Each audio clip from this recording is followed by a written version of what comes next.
വാർത്തകൾ വിശദമായി നോക്കാം. എറണാകുളം കളമശ്ശേരിയിൽ വൻ കഞ്ചാവ് വേട്ട. ഗവൺമെന്റ് പോളിടെക്നിക് ഹോസ്റ്റലിൽ നടത്തിയ മിന്നൽ പരിശോധനയിൽ 2 കിലോ കഞ്ചാവ് പിടികൂടി.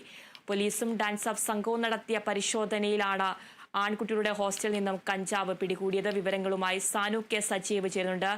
സാനു, ലഹരി വസ്തുക്കളുടെ ഉപയോഗം വർദ്ധിച്ചു വരുന്ന ഒരു സാഹചര്യമാണ് നമ്മൾ കണ്ടുകൊണ്ടിരിക്കുന്നത്. ഇപ്പോൾ കളമശ്ശേരിയിലാണ് വൻ കഞ്ചാവ് വേട്ട. കൂടുതൽ വിവരങ്ങൾ എങ്ങനെയാണ്? കളമശ്ശേരിയിൽ ഇന്നലെ രാത്രി 9 മണിയോടെയാണ് പോലീസിന്റെ നേതൃത്വത്തിൽ ഇങ്ങനൊരു പരിശോധന നടന്നത്. അതായത് കളമശ്ശേരി ഗവൺമെന്റ് പോളിടെക്നിക് സ്കൂളിലെ ആൺകുട്ടികളുടെ ഹോസ്റ്റൽ കേന്ദ്രീകരിച്ചായിരുന്നു പരിശോധന. ഇവിടെ നിന്ന് 2 കിലോയോളം കഞ്ചാവാണ് പിടിച്ചെടുത്തത്. അതായത് 10 ഗ്രാം വീതമുള്ള പായ്ക്കറ്റുകളിലാക്കി തൂക്കി പായ്ക്കറ്റുകളിലാക്കുന്നതിനിടെയാണ് പോലീസിന്റെ ഒരു മിന്നൽ പരിശോധന ഉണ്ടായത്. 3 പേരെ സംഭവവുമായി ബന്ധപ്പെട്ട് 3 വിദ്യാർത്ഥികളെ അറസ്റ്റിലായിട്ടുണ്ട്. ഹരിപ്പാട് സ്വദേശി ആദിത്യൻ, കരുനാഗപ്പള്ളി സ്വദേശി അഭിരാജ്, മറ്റൊരു വിദ്യാർത്ഥി ആകാശ് എന്നിവരെയാണ് പിടികൂടിയിരിക്കുന്നത്.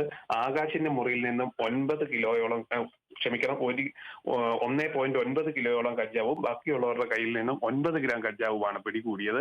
സംഭവവുമായി ബന്ധപ്പെട്ട് പുലർച്ചെ 4 മണി വരെ പോലീസിന്റെ റെയ്ഡ് തുടർന്നിരുന്നു. ഏതാനും ദിവസങ്ങൾക്ക് മുമ്പ് ഈ കോളേജിന് മുന്നിൽ നിന്നും ITIക്ക് മുന്നിൽ നിന്നും ഒരാളെ പിടികൂടിയിരുന്നു കഞ്ചാവുമായിട്ട്. ഇദ്ദേഹത്തെ വിശദമായി ചോദ്യം ചെയ്തതിൽ നിന്നാണ് ഈ കോളേജിനുള്ളിൽ ഇത്തരത്തിലൊരു മയക്കുമരുന്ന് വിൽപ്പന നടക്കുന്നതായിട്ടുള്ള വിവരം പോലീസിന് ലഭിച്ചത്.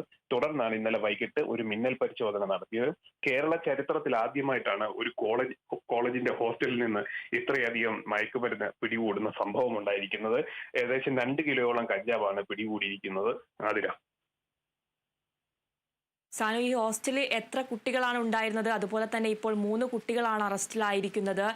മറ്റു പേരും ഇതിന് പിന്നിൽ ഉണ്ടോ? അത് സംബന്ധിച്ചുള്ള അന്വേഷണം ഇപ്പോൾ എങ്ങനെയാണ് പുരോഗമിക്കുന്നത്?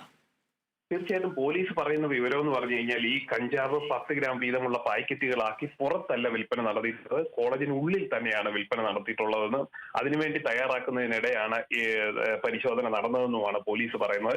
അങ്ങനെയെങ്കിൽ കാര്യങ്ങളുടെ ഒരു കിടപ്പ് വശം നോക്കിക്കഴിഞ്ഞാൽ ഗൗരവമാണ്. കാരണം ഒരു കോളേജിൽ അല്ലെ ഒരു ഹോസ്റ്റലുമായി ബന്ധപ്പെട്ട് ഇതുപോലൊക്കെ ഒരു മയക്കുമരുന്ന് വിൽപ്പന, കഞ്ചാവ് വിൽപ്പന എന്ന് പറഞ്ഞാൽ അതീവ ഗൗരവമായിട്ടുള്ള ഒരു വിഷയമാണ്. അത് കോളേജിൽ തന്നെ വിൽപ്പന നടത്തുന്നു എന്നുള്ളതാണ് ഏറ്റവും പ്രധാനപ്പെട്ട വിവരം.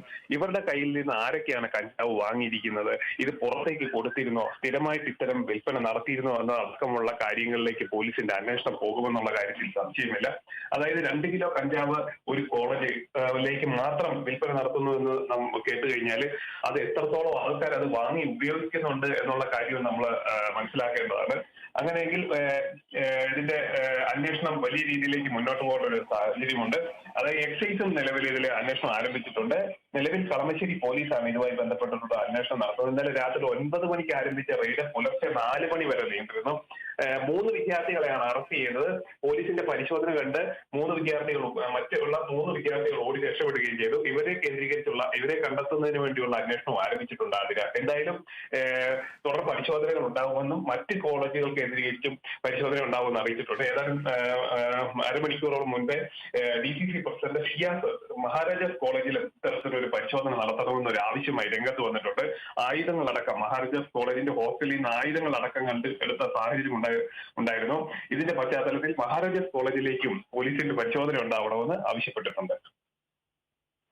ശരി സാനു, എറണാകുളം കളമശ്ശേരിയിൽ വൻ കഞ്ചാവ് വേട്ട. ഗവൺമെന്റ് പോളിടെക്നിക് ഹോസ്റ്റലിൽ നടത്തിയ മിന്നൽ പരിശോധനയിലാണ് 2 കിലോ കഞ്ചാവ് പിടികൂടിയത്. പോലീസും ഡാൻസ് ഓഫ് സംഘവും നടത്തിയ പരിശോധനയിലാണ് ആൺകുട്ടിയുടെ ഹോസ്റ്റലിൽ നിന്നും കഞ്ചാവ് പിടികൂടിയത്. അന്വേഷണം പുരോഗമിക്കുകയാണ്. വിവരങ്ങൾ നൽകുകയായിരുന്നു സാനു കെ സജീവ്.